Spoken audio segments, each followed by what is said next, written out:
Hai teman tante semua, apa kabarnya? Pastinya selalu bahagia ya. Melanjutkan lagi serial Cabinet of Curiosity, dalam episode kali ini yang berjudul Lot 36, kita akan kembali dibawa masuk ke kengerian yang membuat bulu kuduk kita bergidik. Yuk, tanpa berlama-lama lagi, kita saksikan saja alur ceritanya.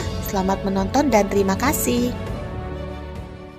Kisah dibuka dengan memperlihatkan seorang pria tua yang sedang menonton TV. Kelihatannya, pria tua itu hidup sendirian dan tak memiliki keluarga. Setelah selesai makan, dia pun membereskan piringnya dan lanjut mengolah bahan makanan yang lain. Di sini terlihat dia meletakkan serenteng kunci bertuliskan Lot 36 di atas meja. Tak lama, saat ingin mengambil potongan ikan yang terjatuh, rasa nyeri yang amat sangat terasa di dadanya. Dan pria itu pun tumbang tewas seketika, terkena serangan jantung mendadak. Cerita lalu berlanjut memperlihatkan pria bernama Nick, seorang mantan tentara pemarah yang saat ini bangkrut dan mencoba mencari uang dengan bekerja serabutan. Hari itu, Nick berangkat ke pusat penyimpanan barang untuk menghadiri acara lelang sebuah unit gudang yang ditinggal mati oleh pemiliknya. Gudang-gudang di tempat itu memang disewakan bebas untuk siapa saja. Pihak manajemen tidak mempedulikan jenis barang yang disimpan di dalam, asalkan uang sewa tetap dibayar. Dan hari itu selain Nick, sudah berkumpul juga beberapa orang lain yang ingin ikut pelelangan gudang bernomor kunci 36 itu. Nah, teman tante mungkin bingung ya, buat apa sih kita beli gudang yang kita belum tahu isinya? Jadi, ini untung-untungan. Pihak manajemen juga nggak tahu apa isi gudang itu. Jadi, kalau nanti isinya barang berharga, ya untung besar deh yang beli, karena kan bisa dijual lagi. Tapi kalau ternyata isinya zonk ya, resiko ditanggung sendiri. Kembali ke cerita ya, pihak manajemen yang diwakili oleh pria bernama Eddie lalu memulai pelelangan gudang itu. Dimulai dengan harga pembukaan $50, lalu sedikit demi sedikit naik, sampai akhirnya gudang itu jatuh ke tangan Nick yang berani menawar harga sampai ke $400. Wih, kenapa ya dia kok berani banget beli dengan harga segitu? Karena rupanya dia sudah kong kali kong sama si Eddie yang ngasih kisi-kisi kalau kemungkinan isi gudang itu adalah barang berharga. Eddie berpikir demikian karena selama ini dia memperhatikan pemilik gudang itu yang adalah pria tua di awal cerita lewat CCTV gudang. Di mana pria tua itu setiap hari datang dan sebelum memasuki gudang dia akan berdiri diam di depannya sekitar 1 jaman. Lalu, setelah akhirnya keluar dari gudang, dia tidak membawa keluar tas yang dibawanya. Berarti ada kemungkinan setiap hari dia menyimpan sesuatu yang berharga di gudang itu. Mendengar itu, Nick jadi agak pesimis. Nyimpen apa si pria tua itu di situ? Jangan-jangan isi tasnya cuma barang-barang yang gak jelas. Karena kan kadang orang makin tua kelakuannya makin aneh. Tapi karena udah terlanjur dibeli, Nick pun tak ada pilihan lain selain menerima kunci gudangnya dan bersiap mengambil peralatan untuk menyortir isi gudang. Saat itu, Nick berpapasan dengan seorang wanita bernama Emilia yang datang ke tempat itu untuk menemui Eddie. Emilia ingin membayar uang sewa gudang miliknya yang sudah telat 2 bulan. Mendengar itu, Eddie langsung kaget karena gudang milik Emilia sudah dia lelang. Apalagi berdasarkan perjanjian kontrak, jika 2 bulan tidak bayar sewa, maka hak kepemilikan akan dilepas. Emilia tentu saja kecewa, tapi karena semua sudah hitam di atas putih, dia pun hanya bisa menerimanya. Dia lalu bertanya apakah dia bisa mengambil sebuah album foto yang dia simpan di gudangnya, karena album itu berisi foto-foto anaknya yang sudah meninggal. Eddie yang jadi nggak tega, apalagi Emilia selama ini selalu baik dengannya, akhirnya memberitahu kalau yang membeli gudangnya adalah Nick yang baru saja berpapasan di luar. Dia menyarankan agar Emilia mencoba melobi Nick agar mengizinkannya mengambil kembali album fotonya. BTW, ini gudang yang berbeda dari gudang nomor 36 itu ya teman tante. Mendengar itu, Emilia pun bergegas menghampiri Nick yang berjalan kembali ke gudang menenteng peralatannya. Emilia mencoba menjelaskan dan meminta agar Nick mengizinkannya mengambil kembali album fotonya. Tapi Nick langsung menolaknya mentah-mentah. Dia sama sekali tak mau membantu. Padahal Emilia sudah memohon dengan sangat. Parah juga ya teman tante si Nick ini, pelit banget. Padahal udah dibilangin kalau di album foto itu tersimpan semua kenangan anak dari Emilia. Dengan sadisnya, dia bilang ke Emilia kalau semua itu bukan urusannya dan meledek dengan memberikan gembok gudangnya saja. Setelahnya, Nick pun bergegas membuka gudang nomor 36 itu dan kesan pertama yang dirasanya begitu gudang dibuka adalah, loh, kok kayaknya gudangnya lebih kecil ya dari gudang-gudang yang lain? Dia pun lalu menemui Eddie yang kebetulan berada di gudang sebelah yang kosong dan menyampaikan kalau gudang nomor 36 kenapa ukurannya lebih kecil ya? Eddie bilang kalau gudang-gudang di tempat itu memang ukurannya berbeda-beda. Hanya saja untuk gudang lama yang dibangun tahun 1940-an, ukurannya lebih lebar, panjang, dan dalam. Selain itu, Eddie juga bilang, kenapa sih tadi Nick gak ngizinin Emilia buat ambil album kenangannya? Kan itu gak ngerugiin buat Nick. Tapi Nick hanya bilang kalau dia gak suka disudutin dan gak mau direpotin dengan urusan orang lain. Karena hidupnya sendiri udah cukup ribet. Setelahnya, Nick pun kembali ke gudang 36 dan mulai menyortir barang-barang di dalamnya. Barang-barang yang tidak berharga dikeluarkan lebih dulu untuk kemudian dibuang di tempat penampungan sampah.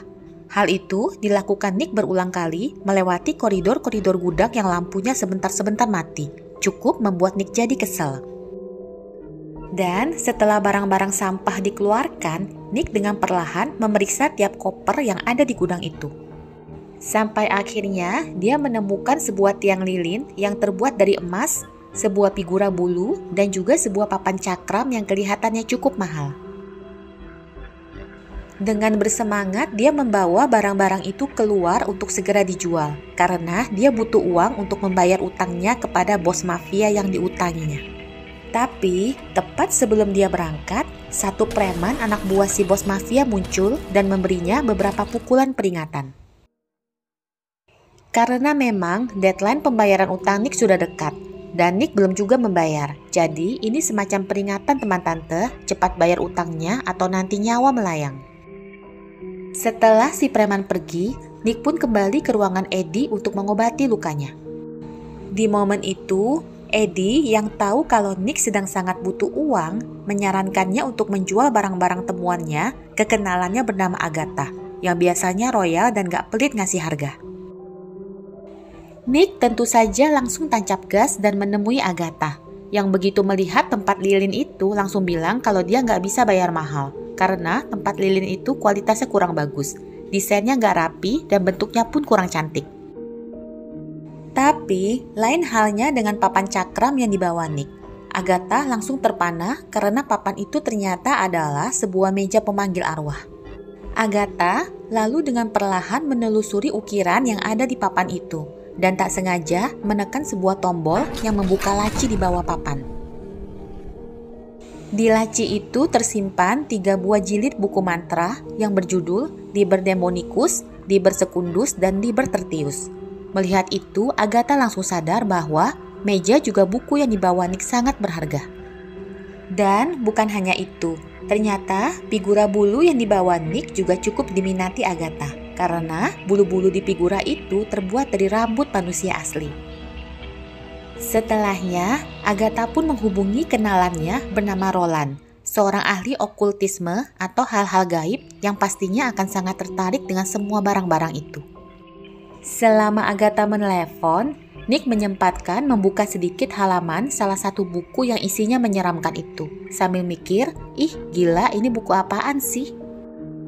Tak lama, Roland tiba, dan begitu melihat meja itu, dia langsung menjelaskan bahwa meja itu memang adalah meja pemanggilan arwah yang dibuat pada abad ke-19. Kayunya terbuat dari cedar putih, dis merahnya dari darah asli dan dibuat dengan cara khusus untuk memanggil suatu entitas. Sedangkan 3 jilid buku itu merupakan serentetan ritual untuk memanggil entitas itu ke dunia manusia. Hanya saja semestinya buku itu ada 4 jilid. Dan dia sanggup membayar mahal jika Nick memiliki lengkap ke-4 jilidnya. Nggak tanggung-tanggung loh, $300.000. Itu sekitar 4,5 miliar rupiah teman tante. Nick pun lalu mengajak Roland kembali ke gudang 36 untuk mencari bersama jilid ke-4 buku itu. Mana tahu masih ada keselip di tumpukan barang-barang yang belum disortirnya. Sebelum pergi, tak lupa Roland membawa tempat lilin yang dijual Nick ke Agatha bersamanya.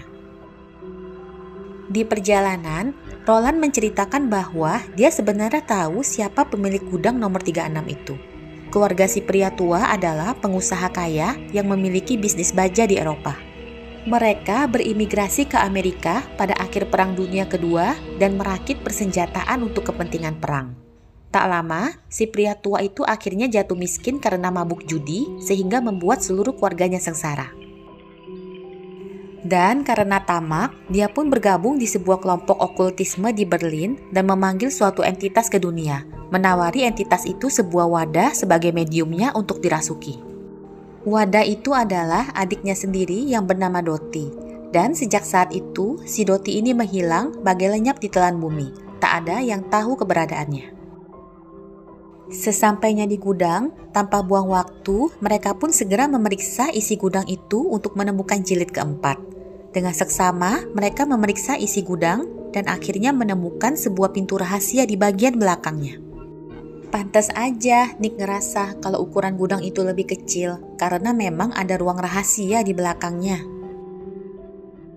Begitu ruangan rahasia itu dibuka, bau amis tajam langsung menyengat mereka, membuat Nick langsung mau muntah.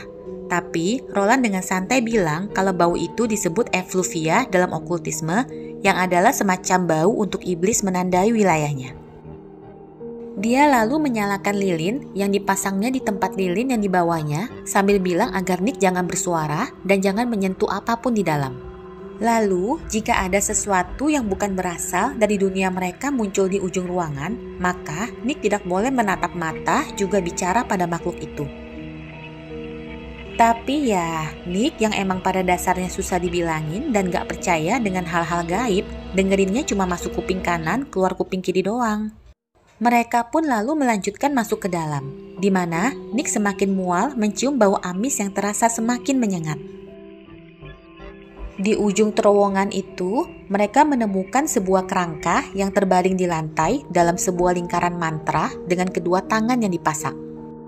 Begitu melihatnya, Roland langsung tahu kalau itu pasti adalah kerangka Doti, adik si pria tua yang dijadikan wadah iblis. Apalagi di bagian wajah kerangka terlihat sulur-sulur si iblis yang menggeliat pelan. Mendadak, Nick yang melihat buku jilid keempat ada di ujung langsung berniat mengambilnya. Roland mencoba menahan, tapi Nick yang serakah dan hanya memikirkan keuntungan yang akan didapatnya dari buku itu tak memedulikan larangan Roland. Dan dengan cepat bergerak maju untuk mengambil buku itu, mengakibatkan lingkaran mantra yang tergambar di lantai menjadi rusak. Dalam sekejap, sesuatu terjadi. Segel yang mengikat kerangka Doti menyala dan membangunkan si iblis. Sulur-sulur pun memanjang keluar dari wajah Doti, diikuti dengan bangunnya seluruh kerangka tersebut, kerangka iblis dengan kepala tentakel. Roland yang melihat itu tentu saja panik. Sementara Nick langsung bergegas bersembunyi di belakang Roland. Tapi ya, si Roland ini bisa apalah teman tante. Dalam sekejap dia pun tewas dimakan oleh si iblis.